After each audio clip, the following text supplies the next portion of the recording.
I've got a story for you today, and it is a deeply unsettling one from Kerala. It's a personal story that starts with a family secret and then just spirals into this terrifying mix of folklore and real-life horror. Let's get into it.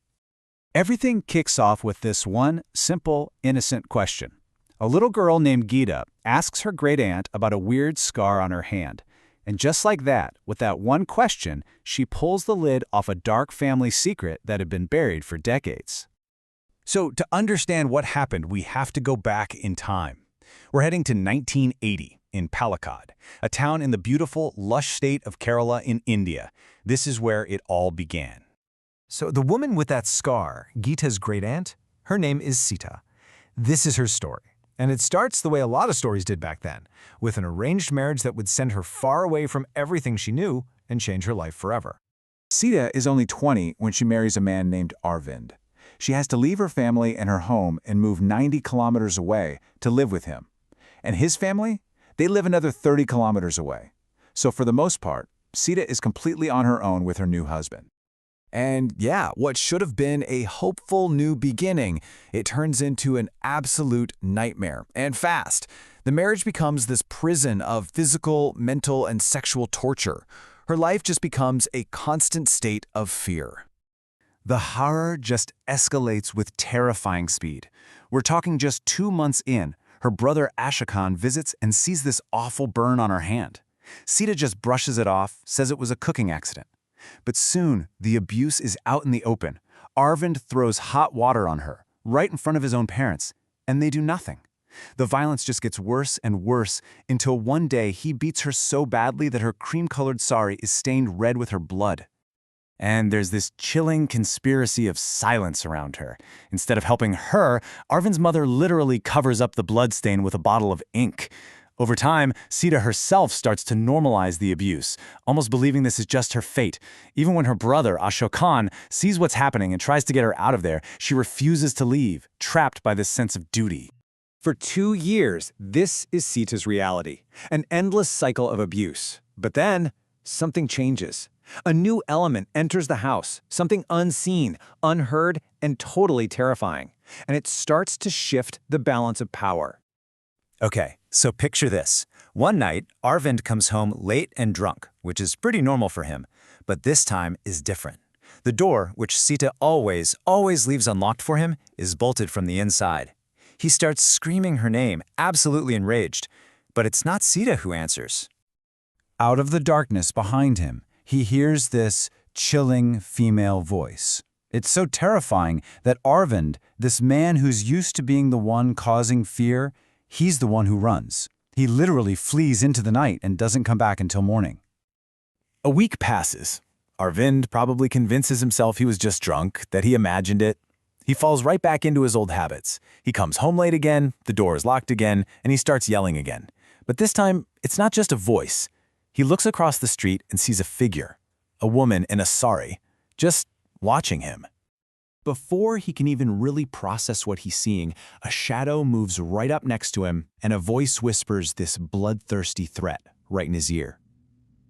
Arvind is so terrified he just bolts, running wildly into the night, and eventually throws himself into a pond just to feel safe, to escape whatever was after him. When Arvind finally tells his uncle what happened, his uncle has a name for this terror: a yakshi. You see, in Kerala folklore, a yakshi is this beautiful but really dangerous spirit. They're known to prey on men, luring them in before drinking their blood. All of a sudden, Arvind's personal horror has a name and a legend behind it. But here's where it gets even crazier. The threat is no longer just outside the house. It begins to show up in the one person Arvind thought he had complete and total control over, his wife, Sita. So one evening, Arvind is irritated and goes to throw hot coffee on Sita. But as he raises a hand, she grabs his wrist. And her grip, it's not Sita's grip. She's a small woman, but the hand holding him has this impossible, inhuman strength. That's the first time he realizes the entity isn't just haunting him from the outside, it's inside her. This all just explodes during a family visit. Sita deliberately comes out wearing that ink-stained sari, a silent accusation in front of everyone. Arvind is furious at this public defiance and grabs her. and in response, she hurls him across the room with a force that just isn't human, screaming in that same terrifying voice he heard outside. And just like that, the rules are completely reversed. The abuser is now screaming for help, absolutely terrified, convinced a demon has possessed his wife and is about to kill him. His reign of terror is over. Now his own has begun. While the family's response is to call in a tantric, a kind of ritual exorcist. But the ritual is a total failure. The entity is still there, and the events that follow lead to a shocking, violent conclusion. After the failed ritual, Sita's behavior gets deeply unsettling. She stops eating, she won't change out of that symbolic sari, and at night she'll just point to an empty corner of the room, whispering that the entity is her companion now and that she will take her away.